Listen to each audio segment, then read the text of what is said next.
He was in the Amazon with my mom when she was researching spiders right before she died. Madam Web. Where to even begin with this? I'll start with the obvious, which is, good God, the things I put myself through for you people. Like and subscribe right now, because that's the least you can do for me after I subjugated myself to that movie. For you. Sony is too focused on the spite. That's clearly where we're at. Like they're only making these movies. They're doing the same thing that Fox was doing with Fantastic Four. Fox didn't want to give up the rights to their Marvel characters, so they constantly rebooted the Fantastic Four. It's the same case here with Sony. They just don't want to sell Spider-Man, and so rather than sell Spider-Man, they're just gonna make shitty Spider-Man universe, Venomverse, Sonyverse, Spider-Man adjacent movies until they hit bankruptcy, because it's the yeah, screw it, we'll just get right into it, because there's no explicit hero's journey. No character necessarily grows or advances. I mean, Dakota Johnson gets like mastery of her powers she's had from birth, I guess, but it's implied that she only like activates them because she dies at like close to the beginning of the movie. Like, it's a completely contrived event.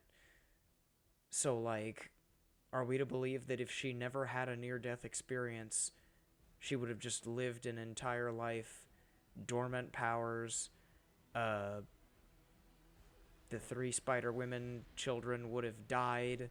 It's almost painful to talk about this movie, because it was almost painful to sit and watch in the theater. Dakota Johnson plays a nasty, stupid, annoying bitch. Like, there's no other way to put it. She's just a very hateful, neglectful, selfish person for like 99% of the script. And then kind of out of nowhere, she just makes this heel turn. I don't even know where to go with half of this.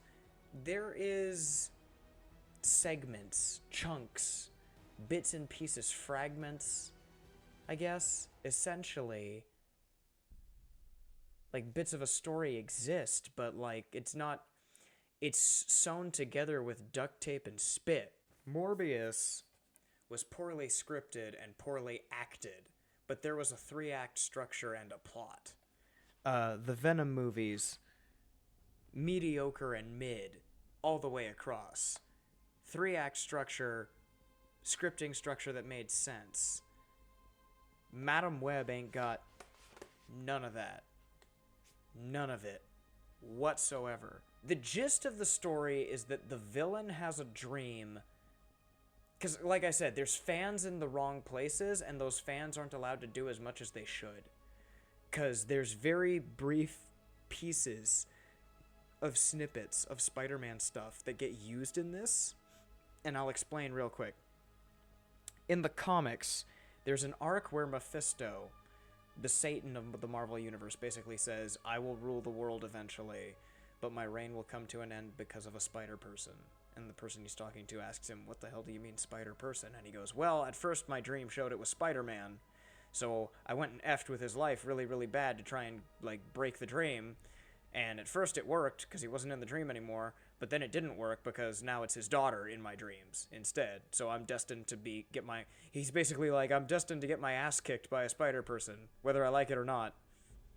I'm gonna get my shit kicked in by a spider person and die. So it's not something I can change. So they sort of take that and they like twist it to where instead it's Ezekiel Sims who has prophetic visions. Madam Web is a clairvoyant. She sees the future in all incarnations, and for some reason they decided to give Ezekiel Sims like a cursed mimicry version of that. He gets the spider power, and there's like this arbitrary side contrivance monologue that only exists so that way they can cram a reason for Ezekiel Sims to know the future through sheer bad timing, I guess. Cassie Webb. I'm gonna say that again for you. Cassie Webb.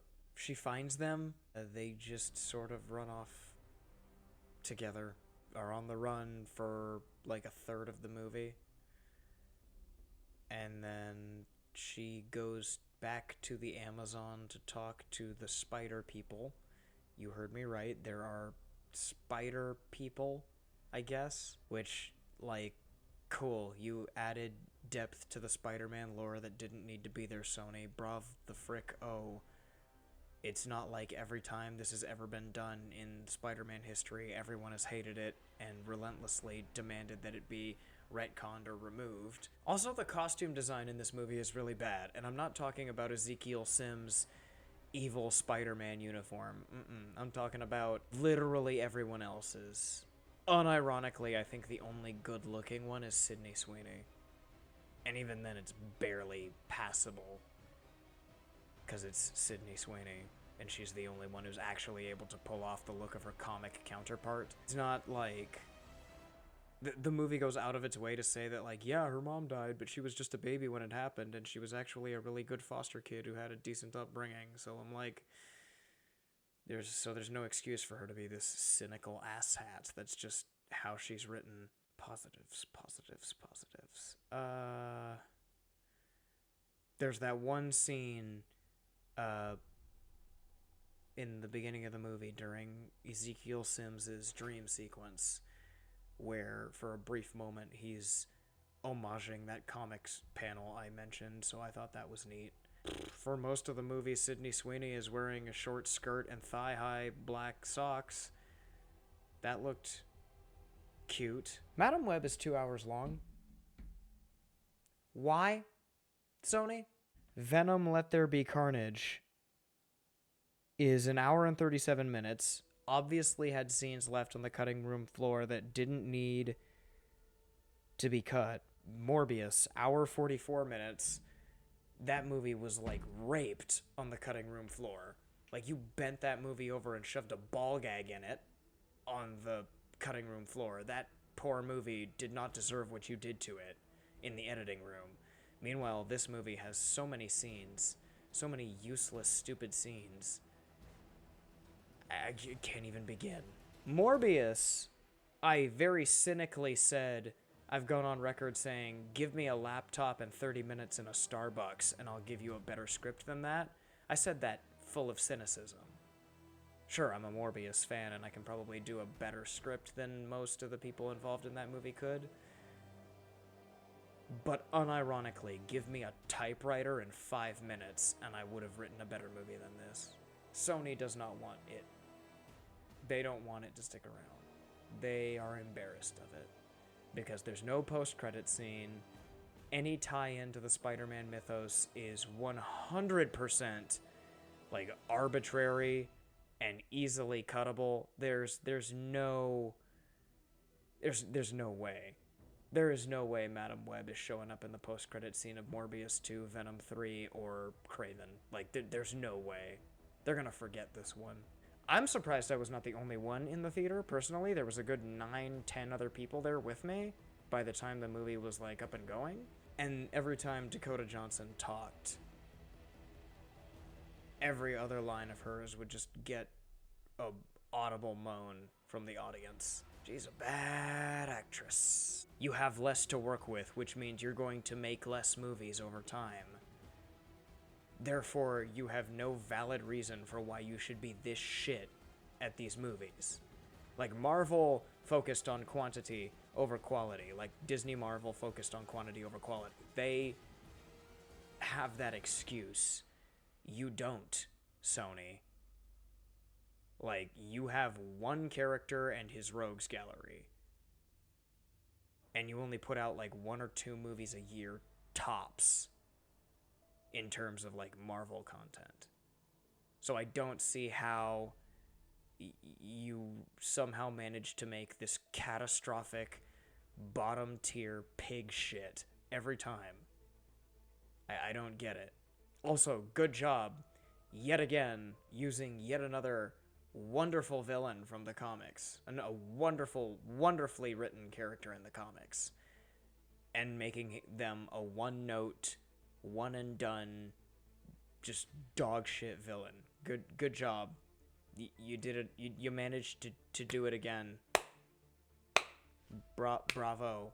Kraven's coming, and I won't lie, I'm iffy, but I saw the trailer, and the trailer looks 100 times better than Madam Web. I don't know why that one didn't release, but this one did. I'm not gonna question it, because I know there's zero logic behind it. But, you know, whatever, we'll just do what we do and wait and see. 1 out of 10. I watched it for the plot. Don't watch it. Just don't. If you're gonna go to the theater and pay $12 to watch this movie, don't. Instead, you know that homeless person on the corner that's definitely going to use the money you give them to buy crack? Go and give the $12 to him instead. Whether he uses it for drugs or food or housing or whatever, either way, it's going to something better than this movie. For God's sake, man, the world adores Spider-Man. Sony has the Spider-Man movie rights. The idea that they don't have a whole Spider-Man universe that's at least decently written already going. But no, you got these retard bigwigs up there going, oh, we gotta make our Sinister Six universe. We gotta make our Venomverse.